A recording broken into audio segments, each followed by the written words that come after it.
Hi good morning friends. இன்றைக்கி morning breakfast வந்து நானும் என் பையனும் முட்டை தோசை சாப்பிட்டோம்.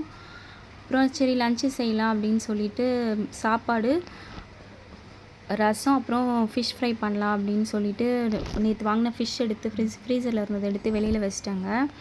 எப்படியும் அது ரிலீஸ் ஆகிறதுக்கே ரொம்ப டைம் ஆகும். அதுக்குள்ளே நான் சாப்பாடும் ரசமும் வச்சாச்சு.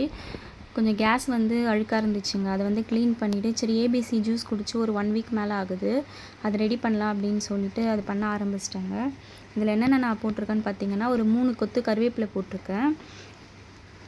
அப்புறம் பீட்ரூட்டு, கேரட்டு, எப்பவுமே வந்து பெரிய நெல்லிக்காய் தாங்க ஆட் பண்ணுவேன். இன்றைக்கி நெல்லிக்காய் இல்லை அப்படின்றதுனால ஒரு 1/2 ஆப்பிள் வந்து ஆட் பண்ணியிருக்கேன். நான் ஆப்பிளில் ஆட் பண்ணது வந்து ரொம்ப இனிப்பாக இருந்துச்சுங்க. அது எனக்கு பிடிக்கல. நெல்லிக்காய் தான் கொஞ்சம் நல்லா இருந்த மாதிரி இருந்துச்சு. நெக்ஸ்ட்டு மிஷின் போட்டிருந்தேன். துணி வந்து முடிஞ்சிருச்சுங்க. அதை காய போடலான்னு வந்தேன். காய போட்டு முடிக்கிறதுக்குள்ளே சரியான மழைங்க.